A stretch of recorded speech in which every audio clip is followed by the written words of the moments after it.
Dennis, I'm Dave Swalwell. As you know, I've trained traditional karate styles for a lot of years now, in excess of 30 years, so I think it's quite a long time. Yeah. One of the big items within the karate systems are a good powerful base, and then generating power from the movement of the body going from A to B. Which has a definite physics to it as well. Yeah, yeah. Absolutely. So we use things like processes like mass times velocity, we get acceleration, we get the movement of weight, which gives us power going forward. Now when I make a powerful punch, I rely on that movement of my body and then injection of a punch coming through.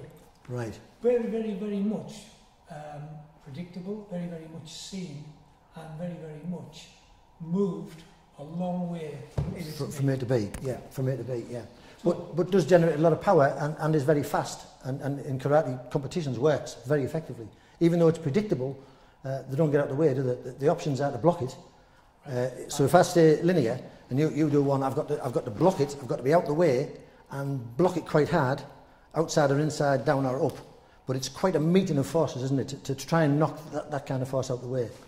So what Dave's talking about is that, and also when he steps forward, you'll see that the front foot generates a lot of downwards push to produce a propulsion back up through the body, so you get a double recoil effect as well.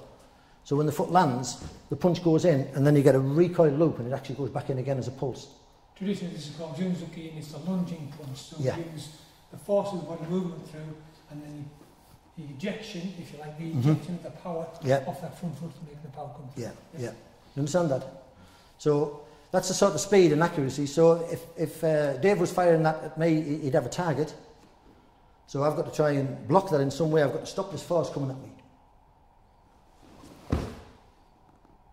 Now what I've done here is I've moved out the way.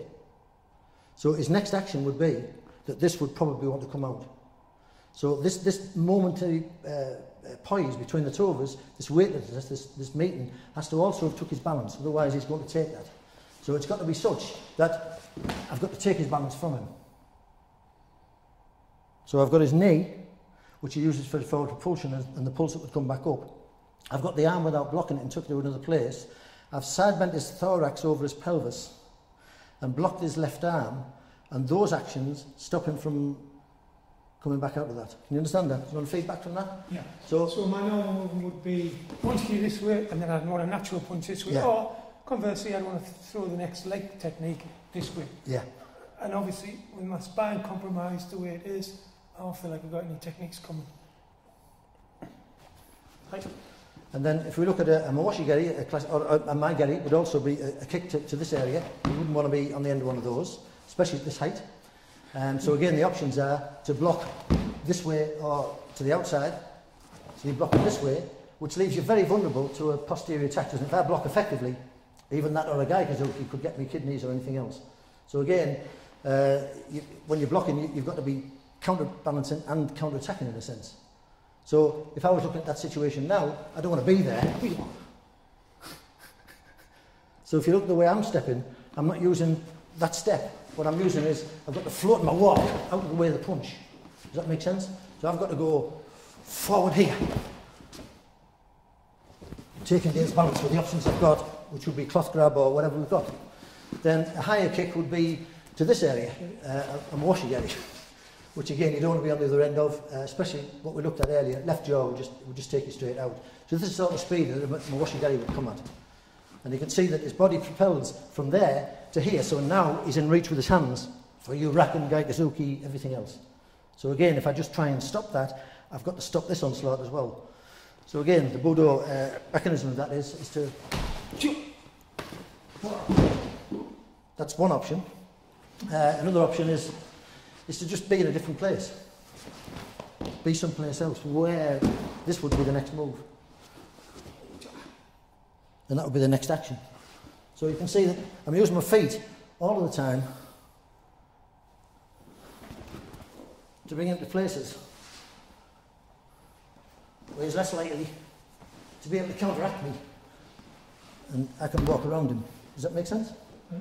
So that's the way that we would work against that kind of a force, because it's too, as you see one more time, it's too big a force. If you're blocking, And it's not going to be being here, because if I'm over here, he's just going to, after the kick, yeah, I was going to say after the kick follow up, and see what will come next. So it's like, I'm safe. I'm not safe at all. So you understand, I've got to stop him. I've got to stop him. Yeah. And you've got to take on that kind of speed of power, otherwise you're wrong. See, it jumps, or, yeah. See, this is not safe.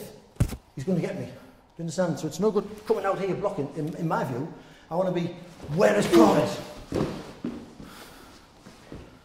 And you can see what I'm doing now is using intent, which makes me go from here, he's about to kick, and I use intent on him. So I can only attack when he's decided to attack. So I'm here, it's like, you're going to attack now. So that again is a use of propulsion. And then when I land, it's not like a punch, is it? No, it's a small. Yeah. So my punch starts here. There's my punch. When it got to here, that's my punch. You get me? So I'm landing. There's my punch. Doesn't come from here at all. So that's a big difference with ours. I'm moving mass to there, and then punching from that propulsion, which again fits with tensegrity because it's compression, expansion. Does that make sense? Yours is a rotary physics, which is very fast and powerful, but it's more a hard physics than a soft physics.